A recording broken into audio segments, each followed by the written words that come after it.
बहू प्रिया को आदत थी हर काम में शॉर्टकट ढूंढने की, क्योंकि उसे हर काम में आलस आता था। अरे यार, दूध गर्म कर दो ना।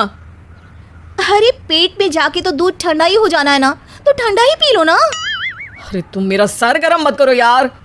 अच्छा है, सर गर्म हो जाए तो सर पे दूध रख लेना, वो भी गर्म हो जाएगा।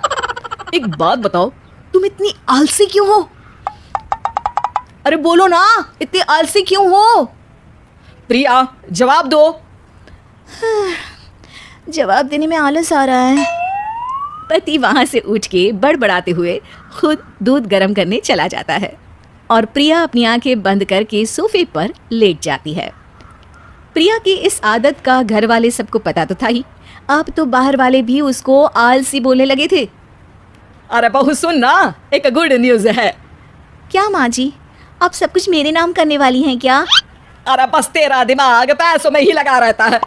माँ जी, आपको तो पता है कि मैं गांधी जी की कितनी बड़ी फैन हूँ, और गांधी जी तो नोट पे ही मिलते हैं ना, इसलिए पैसों के अलावा कहीं दिमाग ही नहीं रहता। वैसे गुड न्यूज़ क्या है? अरे गुड न्यूज ये है कि मेरी कुछ सहेलियां आने वाली है। हैं? ये भी कोई गुड न्यूज़ है क्या? जब भी आपकी सहेलियां आती हैं, मेरे किसी न किसी काम में खोट निकाल के जाती हैं। हमेशा कोई कमी दिखी जाती है उनको मेरे काम में, और मुझे आलसी बोलते हैं वो लोग। अरे तो ऐसा समझ कि आज तेरे पास मौका है उनकी नजरों में अच्छा इंप्रेशन जमाने का। कैसे कैसे? उनके लिए खाने की इतनी स्वादिष्ट चीजें बना कि वे उंगलियां चाटती रह जाए। माँ जी, ये तो आप मुझे नया काम पकड़ा रही हो। अरे मेरी सहेलियों से तारीफ पानी है कि नहीं? हाँ, पानी तो है। तो बस जाओ, बन जाओ बावर्ची, लगाओ तड़का, कल शाम को आएंगी वो। अगले दिन सास सुबह से घर के बाहर अपनी सहेलियों के पास चली जाती है और शाम को सब प्रिया के हाथ का खाना खाने घर आते हैं। आज देखते हैं कि प्रिया बनाती क्या है। हाँ हाँ, पिछली बार हमने बोला कुछ हल्का खाएंगे तो पापड़ फ्राई करके ला दिए थे बस।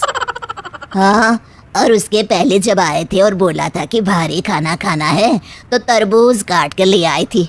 बोल रही थी तरबूज भारी होता है ना। अरे बस भी करो, इतनी बुरी नहीं है मेरी बहू। तभी बहू वहाँ खाना लेकर आती है। पनीर कोफ्ता, भिंडी मसाला, शाही मसाला, दाल, डबल तड़का, लच्छा पराठा, मिस्सी रोटी। अरे बस बस बहू, इतना सारा खाना। अरे अभी तो और भी है, फ्राइड राइस भी है अभी तो आपके लिए, और हाँ, अरे सूप लाना तो भूल ही गई मैं। अरे लगता है पिछले बार की कमी आज पूरी कर ही देगी बहू। हाँ हाँ, आप खाइए तो।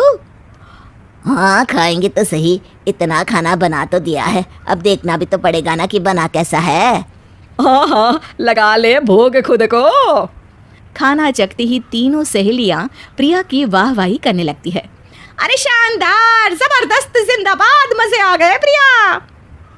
प्रिया की सास भी कमाल है, बहू को क्या जायकेदार खाना बनाना सिखाया है। अरे मान गए भाई, इतना अच्छा खाना तो हम में से किसी की बहू नहीं बनाती, और हम भी नहीं बनाते, झूठ क्यों बोले। अरे बस करो, खाने पे ध्यान दो, बोलती ही रहोगी तो खाओगी कब। ये लो, थोड़ा पनीर और ले लो।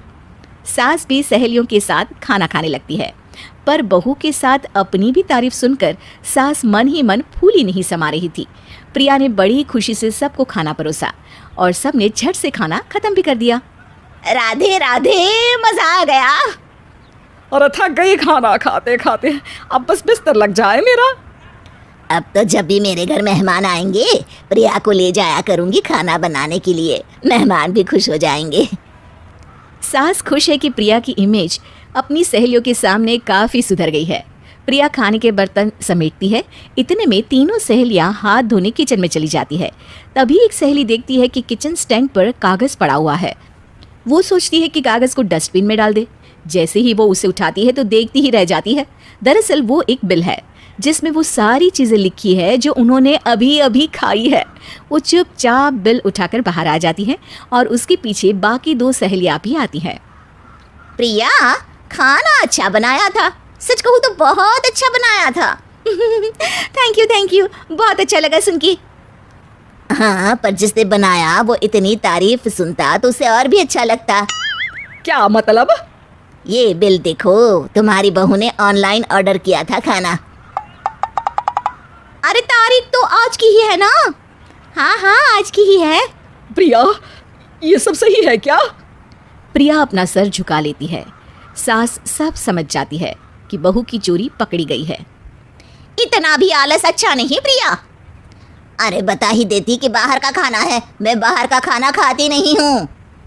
तीनों सहेलियां वहां से जा रही होती है कि तभी उनमें से एक मुड़कर कहती है, अब ये तो बताओ कि खाने की रेटिंग बहू को दे या डिलीवर करने वाले को। प्रिया समझ जाती है कि शॉर्टकट लेने की वजह से उसके साथ सास को भी ये बेइज्जती झेलनी पड़ी और वो कसम खाती है कि अब से शॉर्टकट से नहीं, मेहनत से काम करेगी।